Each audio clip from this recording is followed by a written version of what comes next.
네, 이란 최고 지도자 하메네이가 사망하면서 중동 정세 향방에 관심이 쏠립니다. 세계 경제에는 어떤 파장을 줄지도 궁금한데요. 예, 두 분과 함께 관련 내용 살펴보겠습니다. 김열수 한국군사문제연구원 안보실장, 이인철 참좋은경제연구소장 두 분 오셨습니다. 어서 두 분 오십시오. 어서 오십시오. 네, 안녕하세요. 네.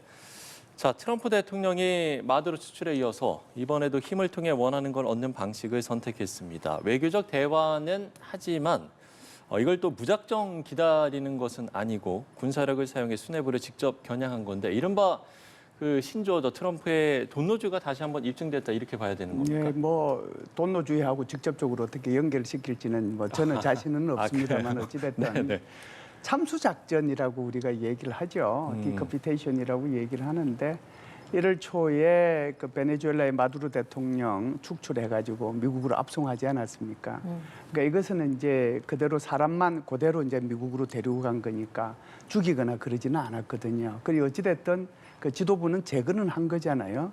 이것도 이제 참수작전이고 어제 이제 했던 그 하메네이 그 최고 지도자 그 사람에 대해서는 사실상 어떻게 보면은 미사일이 가서 이제 폭격을 한 거니까 이거는 이제 직접 사망으로 이제 연결이 된 거거든요. 이것도 이제 지도부를 제거한 거니까 이것도 이제 참수작전의 일환이다 이렇게 볼 수가 있는데 네. 지금 이제 베네수엘라 같은 경우에는 이제 로드리게스 그때 당시에 이제 부통령이 지금 대통령 대행을 하고 있거든요. 임시 대통령을 하고 있는데 비교적 이제 안정적인 단계로 접어들었습니다. 그런데 지금 이제 어제 이렇게 하메네이가 죽고 난 뒤에 이란의 정국은 그렇게 지금 베네수엘라를 이렇게 따라갈지 그렇지 않으면은 굉장히 혼돈 속으로 빠져들지 그것은 조금 더 시간을 두고 봐야 될 것 같다는 생각이 듭니다. 예.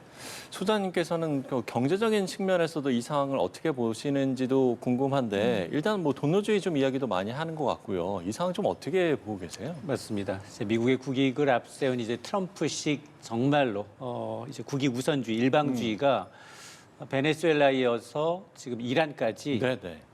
최고 지도자 체포 내지는 사망까지 하루같이 안 걸리고 있어요. 예. 그러니까 우리가 우려했던 통상 무역 전쟁이 이어서 중동전까지 확전되고 있는 양상입니다. 네. 근데 트럼프 대통령의 내부의 입지는 상당히 좁아지고 있어요.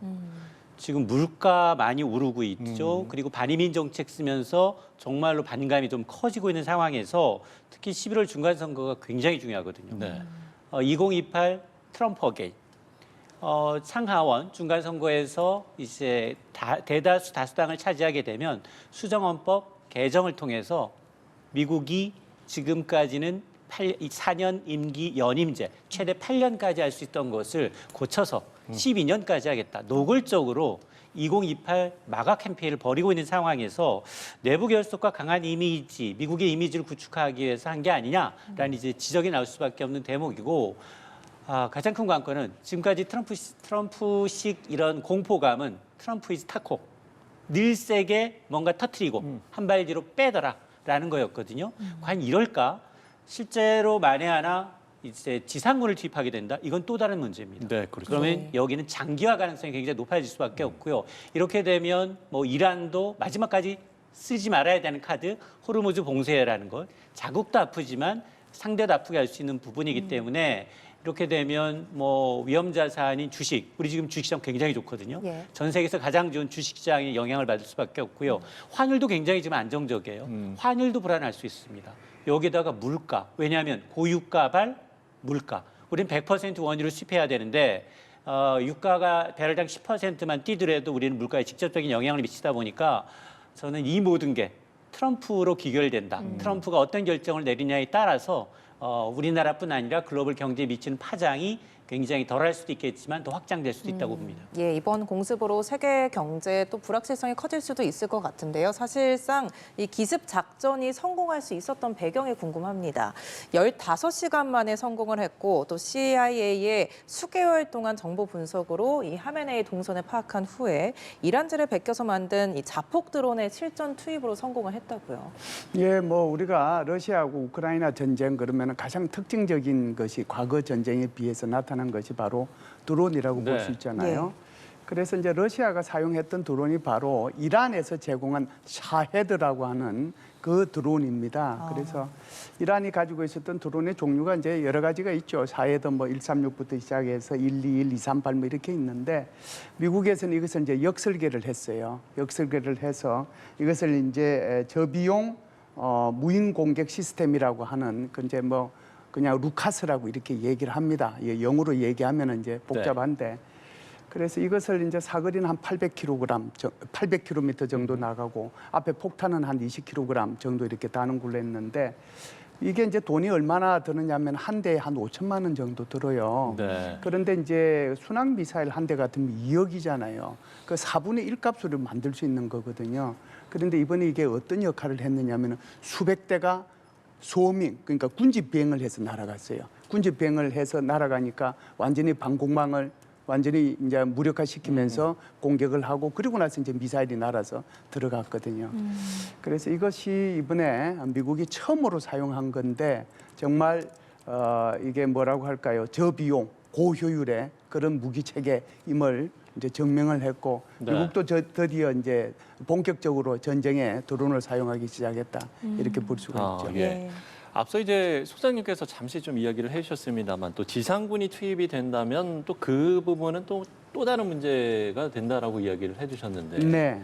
글쎄요, 결국에는 지금 관심은 이 사태가 장기화되느냐 이 부분일 것 같습니다. 사태가 좀 장기화될 가능성도 있겠습니까? 어떻게 보세요? 예, 사태가 뭐 장기화될 가능성도 있기는 있는데요. 제가 네. 볼 때는 이제 이렇게 장기화되는 것을 미국은 원하지 않을 겁니다.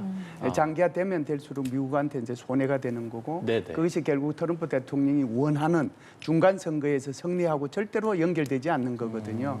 그렇기 때문에 이제 트럼프 대통령이 얘기한 것이 2, 3일 뭐 그렇지 않으면 한 달 정도 이렇게 얘기를 했다가 일주일 정도로 얘기를 했거든요. 네. 제가 볼 때도 뭐 한 일주일 정도 이렇게 이제 해서 단기간에 이 전쟁을 마무리하려고 하지 않겠는가 이런 생각을 합니다.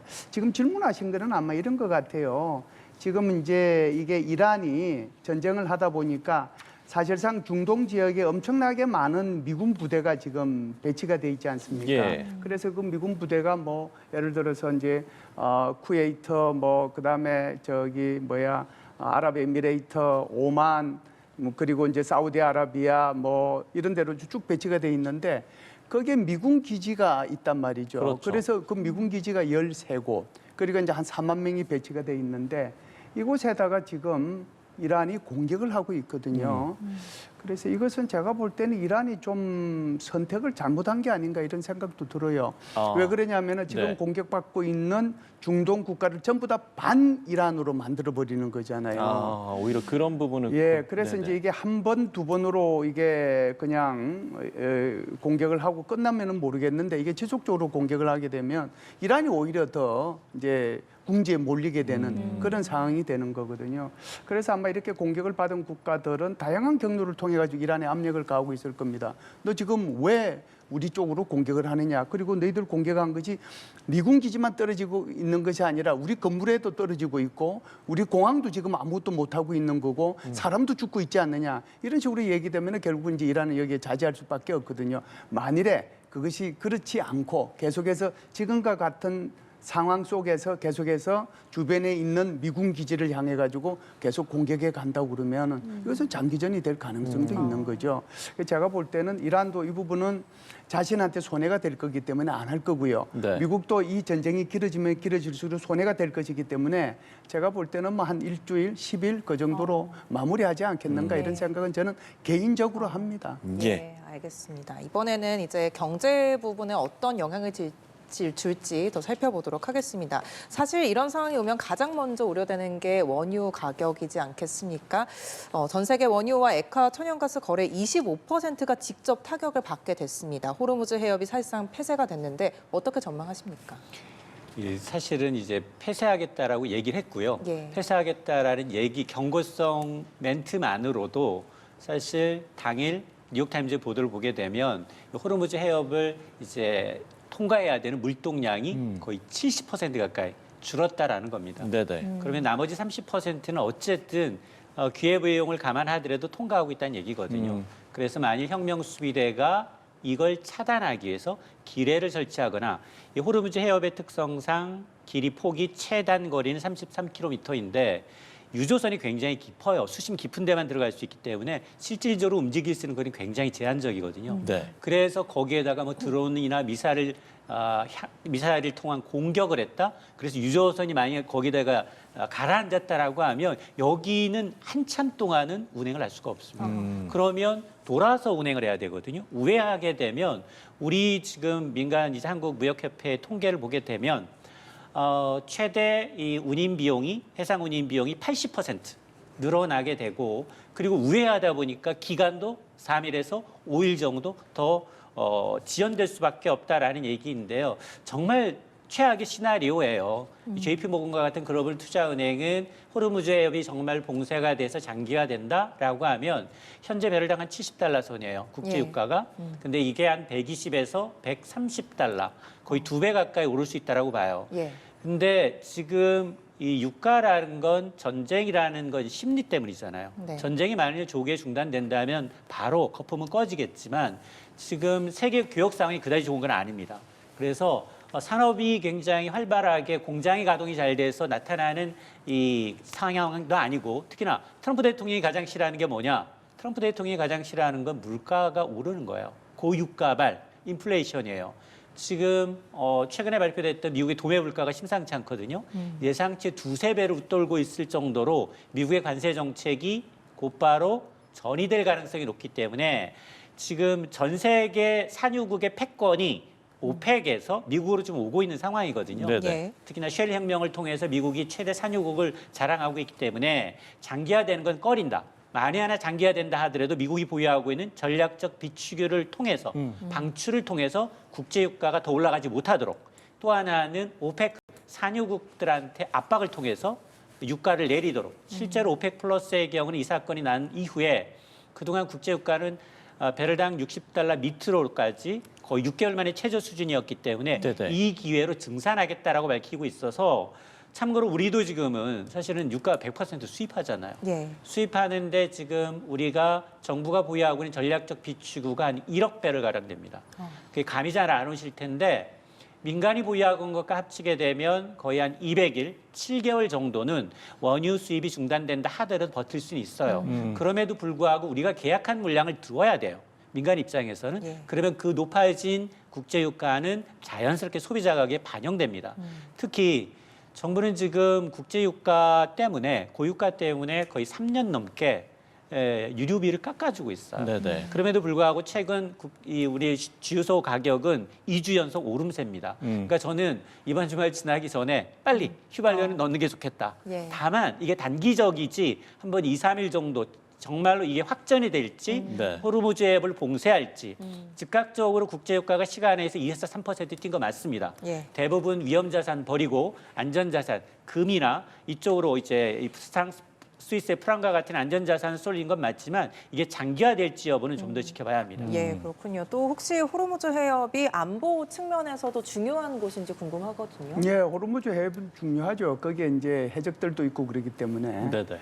우리가 거기 청해 부대 나가 있잖아요. 그래서 청해 부대 인원들이 한 300명 정도 우리 이제 구축함이 나가 있는 거고요.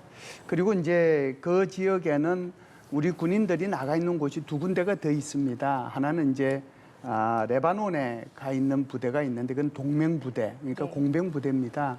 그리고 이제 아랍에미레이트, 지금 아랍에미레이트가 막 공격을 받기도 하고 그러는데 그 아랍에미레이트에도 우리 특수전 사령부 150명이 아크 부대가 가 있거든요. 그래서 그 지역 전체가 그런 위험 요소들이 있고 그러기 때문에 우리가 평화유지 부대나 또는 그 해적들을 소탕하기 위해서 우리 청해 부대가 나가 있는 곳이죠. 그래서 이제 그곳이 지금 이제 우리 소장님께서 말씀하셨다시피 경제적으로도 굉장히 중요한 지역이고 네. 군사적으로도 굉장히 중요한 지역이다 이렇게 말씀드릴 수 예. 있습니다. 예. 앞서 이제 만약에 이 사태 때문에 지금 이제 위험 자산보다는 안전 자산에 이제 투자자들이 눈을 돌릴 가능성을 이야기를 해주셨는데, 그럼 결국에는 그 안전 자산으로 눈을 돌리게 되는 그 계기는 이 사태가 길어지느냐 짧아지느냐 거기에 달린 겁니까? 그러면? 맞습니다. 이게 주식 투자하시는 분들이 제일 관심사가 네. 예. 우리는 그나마 3월 1일 공휴일이어서 월요일 날 대체휴일로 쉬어요. 예. 그래서 3월 2일 개장하잖아요. 네네. 그러면 어쨌든 미국 증시, 유럽 증시, 아시아 증시 반응을 볼 수가 있어요. 근데 개인들의 포모가 정말 심각하거든요. 주식 하락하면 삼성전자, 하이닉스 하락하면 사실 거예요, 안 사실 거예요? 웃으신다는 얘기는 긍정적으로 본다. 예. 나도 사겠다라는 얘기거든요. 맞습니다. 대부분이 느껴요. 예. 왜냐, 내가 욕심술이 매도한 있으시죠. 가격을 떨어질 거라고 생각하고 팔았는데 예. 이미 지나쳤어요. 앞자리수가 바뀌었습니다. 한 자릿수에서 10만 단위, 21만 전자까지 갔단 말이에요. 자, 그러다 보니 이런 포모 현상으로 인해서 지금까지 미국의 NVIDIA 반도체 쇼크도 이겨냈어요. 네네. 미국 증시 떨어지고 있어요. 예. 그럼에도 불구하고 한국 증시는 지난해도 수익률 1위였어요. 지금 지난 주말에 7일 만에 외국인이 역대급으로 7조 1천억 원 매도했거든요. 예. 근데 개인이 다 받아냈어요. 네네. 6조 3천억 원 매수했습니다. 예. 그만큼 돈이 많아. 우리만 없는 거지. 마이너스 통장 긁어서 내고 코인 팔아서 막 메꾸고 있고 거기다가 증권사에서 빌려서 만든 돈이 엄청나게 지금 밑에서 받치고 있어서 이런 게 바로 저는 개인의 포모뿐만 아니라 외국인의 포모도 느껴져요. 지금 지수가 계속해서 오르니까 도장 깨기를 하고 있잖아요. 하루하루가. 5천에서 6천 가는데 한 달 남짓이에요. 보통 2천에서 3천 가는데 14년 걸렸어요. 그런 걸 이제 한 달 만에 해내다 보니 외국계가 외신에서 한국 증시를 조명하는 숫자가 굉장히 늘었습니다. 예. 그러면서 최근에 지수 전망치 상향 조정하는 것을 보게 되면 네. 노무라, 맥커리, JP 모건, 모건 스테이니 이런 데들이에요. 예. 이런 데들이 코스피 7,500 갈 거예요. 아니 무슨 얘기 8,000 갈 거예요. 누가 더 올해 이렇게 층층이 더 이제 올해가 나를 지금 경쟁하고 있거든요. 전 그러다 보니까 그럼에도 불구하고 지금 외국인이 역대 최대로 매도했는데도 불구하고 그러면 야, 이 사람들이 지금 정말 달러로 환전해서 빠져나가나? 환율이 안정적이에요. 환율이 처음으로 월 평균 환율이 1,450원 선 아래예요. 이 얘기는 뭐냐? 일단 주식을 팔아서 원화로 갖고 있고 주식 조금 조정받으면 직접 투자하거나 다른 대체 자산을 투자해서 아직도 한국에 먹을 게 남아있다. 아직도 배고프다는 얘기거든요. 예. 그래서 저는 단기 조정은 있을 수 있다. 그러나 상승 추세가 훼손된 건 아니다. 다만 이게 언제나 계속 오르지만 않습니다. 산이 높으면 골도 깊어질 수 있고 언젠가는 조정을 받을 수 있다라고 예, 예. 보기 때문에 그게 과연 이 중동발 리스크를 통해서 중동발 리스크는 좀 센 게 하나가 아니야. 여기는 지금 국제유가가 있죠. 그다음에 환율도 있죠. 좀 물가도 있죠. 여기다가 위험자산 선호 현상이 금이나 달러나 가장 이제 이 안전자산을 쏠리게 되면 이게 조정이 나타날 수도 있기 때문에 빌미는 제공할 수 있다라고 봅니다. 예, 그렇군요. 또 관심사는 미국 주식 시장일 텐데 이제 장이 열릴 거지 않습니까? 그럼 사실상 지금 현재 상황이 관세 정책이나 AI 거품론 때문에 이미 시장이 약간 불안전해진 상황이고 지난주 금요일에 되게 다 하락장으로 마감했잖아요. 이번 상황이 큰 영향을 주겠죠? 맞습니다. 왜냐하면 미국은 그다지 분위기가 좋지 않아요. 예. 지금 우리 증시가 코스피가 연초 대비 48% 올랐고요. 그리고 코스닥이 28% 가까이 올라서 전 세계 주요국 수익률 1, 2위예요. 근데 미 증시는 보합 내진 많이 났습니다. 예. 자, 그러다 보니 지금 뭐 그렇지 않아도 AI 폭발론이에요. 버블론이 아니라 폭발론은 뭐냐? 야, 이게 AI 인공지능이 하도 발달하다 보니 구독형 소프트웨어 산업이 영향을 받고 또 미국의 일자리가 실업률이 2자릿수로 늘고 다른 산업에 미치는 파장이 점점 커지는 유토피아가 아니라 디스토피아가 될 수 있다라는 분석이 나오고 있거든요. 네. 그런 와중에 물가도 높아. 근데 트럼프 대통령이 이게 지금 전쟁을 시작을 했는데 공습을 시작을 했는데 의회 동의 없이 한 거예요. 똑같이 지금 미국 대법원의 관세, 상호관세 위법 판정과 마찬가지로 지금 정부 내에서도 의회 내에서도 트럼프 대통령의 이런 대중국 공세에 대해서 반감을 갖는 게 굉장히 많아요. 그러니까 네네. 시장이 가장 싫어하는 불확실성이 겹겹이 쌓여 있다. 때문에 저는 한국 증시의 조정폭보다 미국 증시의 조정이 더 깊을 수 있다. 왜냐? 계속해서 미국 증시는 최근 10여 년 동안 한 번도 거의 조정받지 않고 계속 올랐어요. 그러다 보니까 저는 오히려 미국 증시 조정의 폭이 커질 수 있다. 다만 미국 증시 악재가 국내 증시에 얼마나 영향을 미치냐. 지금까지는 영향 안 받을 수도 있고 오전에 잠깐 받고 오후에 반등하는 경우였거든요. 네. 정말 이렇게 등산하듯이 올랐기 때문에 포모 현상, 우리 앵커님들이 마이너스 통장 깨서 이제 삼성전자, SK하이닉스 직접 지수 못 사니까 ETF, 반도체 ETF를 사느냐 이거에 달려 있다고 봅니다. 예, 그런데 일각에서 또 미국 시장 열리면 S&P 500 지수가 10% 넘게 빠지면 그때 저점 매수해라 이런 얘기가 나오고 있거든요. 맞아요. 소장님께서 보시기에는 실제로 그 정도 폭으로 하락할 거라고 예측을 하시는지. 일단 보통 조정이라는 건 네. 고점 대비 10에서 20, 30% 이상 빠질 경우에요. 근데 이제 단기간에 이렇게 10% 넘게 빠진다? 이건 패닉셀이라고 네. 하거든요. 무조건 다 팔고 보자라는 심리니까 아마 이제 S&P 500 지수와 같이 이제 글로벌 지수가 고점 대비 10% 이상 빠진다라고 하면 우리 시장이 가장 먼저 저가 매수세가 나타나고 미증시는 제가 만약에 서학개미라면 안 할 것 같아요. 왜냐? 최근 한 달 동안 서학개미가 유턴하는 조짐이 좀 보여요. 국내 증시에는 당근과 채찍이 있습니다. 서학개미들한테 올해 1분기 내 미국의 주식의 차익이 5천만 원까지는 들고 와서 한국 주식을 사게 되면 야 양도세 하나도 받지 않을게 비과세 줍니다. 그게 석 달이에요. 3월 말까지예요. 그러다 보니 실제로 한 달 동안 미국 주식 보관액이 줄었어요. 3.4% 줄었기 때문에 저는 가장 많이 반등을 한다면 한국 증시가 가장 먼저 반등을 하고 미증시는 조금 더 조정을 받지 않을까 이런 생각을 하고 있습니다. 예, 네. 알겠습니다. 자, 미국 증시 전망까지 좀 해봤습니다. 다시 좀 외교 안보 이슈로 돌아와서요. 지금 37년간 이란의 신정 체제를 이끌어온 하메네이가 사망을 했습니다. 사망을 했기 때문에 과연 정권 교체가 가능한 것인가 이 부분이 관심인데 어세요? 글쎄요, 좀 어떻게 전망하세요? 트럼프 대통령도 이제 중요한 작전 끝나고 나면 네. 이란 국민들한테는 이보다 더 중요한 기회가 없으니까 이 기회를 이용을 해서 정권 교체에 나섰으면 좋겠다 이런 얘기를 하긴 했잖아요. 그래서 사실상 이제 이렇게 정권 교체가 될 건지 안 될 건지 좀 두고 봐야 되는데 크게 네. 나오는 시나리오들이 몇 가지가 있는 것 같습니다. 하나는 과거에 2010년대에 그러니까 아랍의 봄이 있었잖아요. 튀니지의 민주화 혁명을 시작으로 해서 그것이 이집트, 리비아 뭐 그리고 나중에는 예멘 이렇게까지 이제 넘어갔는데 그런 식으로 이게 이제 될 거냐라고 하는 것이 첫 번째 시나리오고요. 네. 두 번째 시나리오는 과거에 이제 팔레비 그 왕조의 아들 그 사람이 지금 망명 중이니까 그 사람이 와서 뭘 할 수 있는 게 뭐 있겠는가 하는 게 두 번째 이제 시나리오고 세 번째 시나리오는 내전이 일어날 수도 있지 않느냐. 그래서 이제 호메이니 지지파하고 반대파하고 이렇게 이제 내전이 일어날 수도 있을 거다라고 하는 거고 네 번째는 신정 체제가 유지될 거다. 뭐 이렇게 이제 얘기를 하고 있는데 네네. 이 네 가지 중에서 제가 볼 때는 가장 가능성이 있는 것은 신정 체제가 유지될 것이다라고 저는 생각을 합니다. 왜 그러냐 하면 지금 이제 이란 같은 경우에는 반대파들이 없어요. 그리고 그게 이제 반대를 했을 때 지난번 12월 달, 1월 달에 우리가 이제 목도했다시피 이란은 3천 몇 명이 죽었다고 그러지만 실제로 국제사회는 3만 5천 명 이상이 죽었다라고 얘기하는 거잖아요. 그만큼 이제 철권 통치를 해왔다는 거죠. 네네. 그렇기 때문에 지금 하메니를 이렇게 지지하는 사람도 있고 반대하는 사람도 있긴 하지만 이것이 조직적으로 이렇게 뭐를 해가지고 정권 교체를 이룩하거나 또는 이란의 봄이 올 수 있는 그런 것은 제가 볼 때는 조금 힘들지 않겠는가라고 생각을 하고요. 오히려 지금 그 가능성이 있는 것은 어찌됐든 임시 지도부가 구성이 된 거잖아요.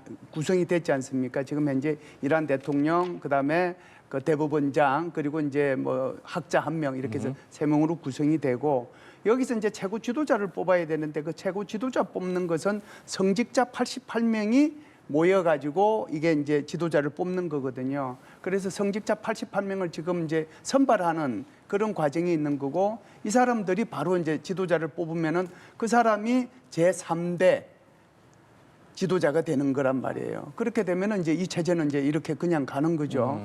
그래서 제가 볼 때는 오히려 그런 식으로 갈 가능성이 더 높지 않은가 이렇게 보는데 트럼프 대통령은 정권 교체의 기회라고 얘기를 하지만 트럼프 대통령 입장은 또 이제 속으로 생각하는 것은 다를 게 있을 거라고 생각을 해요.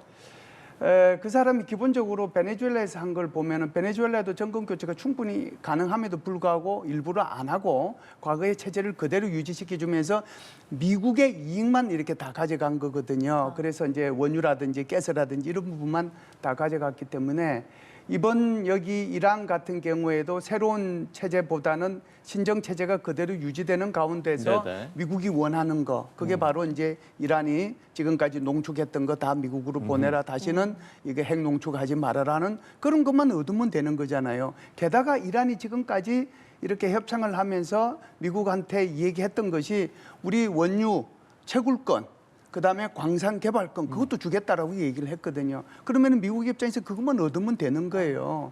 그래서 이 부분은 어떻게 보면은 이란 국민들한테는 좀 슬픈 소식일 수도 있지만 제가 볼 때는 오히려 네 번째 시나리오 그러니까 현재의 신정 체제가 그대로. 사람만 바뀌어서 그대로 가는 것이 더 가능성이 있지 않는가 제 내피셜입니다. 예, 예측을 해주신 것처럼 이렇게 강경파에 대항할 만한 야권 세력이 거의 부재하다고 보면 될 것 같고요. 네. 반 하메네이파도 사실 외부 세력의 개입은 원치 않아 하고 있는 거겠죠? 그렇죠. 지금 이제 뭐 외부 세력이 들어오는 것 자체는 이란도 민족주의가 굉장히 강하죠. 그렇기 때문에 들어오는 것 자체는 싫어합니다. 예.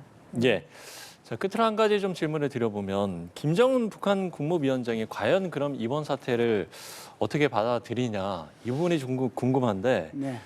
어떻게 보고 있을 거라 생각하세요? 김정은 위원장은 아마 잠을 자기가 좀 불편할 거예요. 지난번에 마두로가 축출될 그러니까 때도 베네수엘라 대통령 네. 그렇죠. 마두로가 축출될 때도 그때도 아마 굉장히 많이 힘들었을 텐데 이번에는 직접 이제 타격을 해가지고 하메니를 제거를 했잖아요. 그렇기 때문에 이것이 이제 우리가 그냥 생각하면은 뭐 한 1, 2년 전쟁을 통해 가지고 과거에 뭐 사담 후세인 이렇게 잡는 것처럼 그렇게 잡거나 그렇지 않으면은 저기 리비아의 카다피를 이렇게 잡거나 하는 그런 걸 보면 긴 시간이 소요가 된 거거든요. 예. 그런데 이번에 보세요. 베네수엘라 할 때 트럼프 대통령 명령 내린 이제 2시간 35분 만에 딱 잡아오잖아요. 그리고 이번 같은 경우에도 바로 회의하는 거 정확하게 잡아가지고 타격해가지고 거기에 10여 명을 뭐 어떤 사람은 30여 명 그러는데 어찌됐든 중요한 사람들 한꺼번에 거기 다 죽인 거지 않습니까?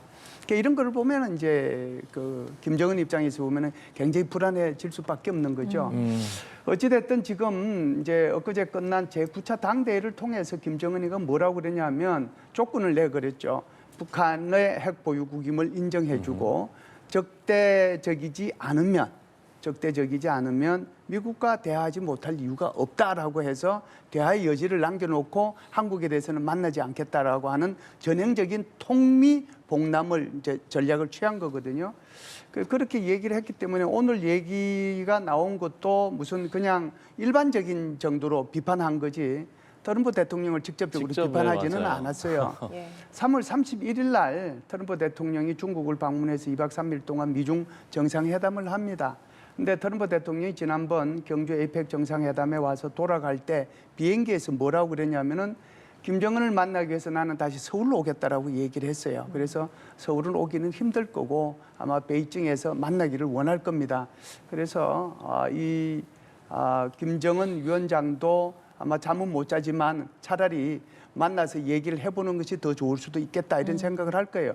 만일에 미국이 그렇게 오프를 하는데도 불구하고 안 만난다고 하면 네네. 그 다음에는 이제 미국의 방향이 어디로 바뀔 것인지는 눈에 보이거든요. 일단은 서방구에 대해서 완전히 정리를 한번 했습니다. 중동 지역 정리했습니다. 그 다음에 정리할 곳은 바로 이 동아시아 지역이에요. 중국이 견제지만 거기에 이제 대만 문제하고 북한 문제가 있는 거거든요. 오히려 더 강하게 나올 수가 있기 때문에 이런 것들에 대한 고민을 지금 김정은이가 할 거고 그런 면에서 보면은 대화에 나올 가능성도 있다 이렇게 보죠. 예, 알겠습니다. 하메네이 사망으로 인한 앞으로의 중동 정세 그리고 또 세계 경제에 미칠 영향까지 김열수 한국군사문제연구원 안보실장 또 이인철 참 좋은 경제연구소장 두 분과 함께 짚어봤습니다. 말씀 오늘 고맙습니다. 고맙습니다.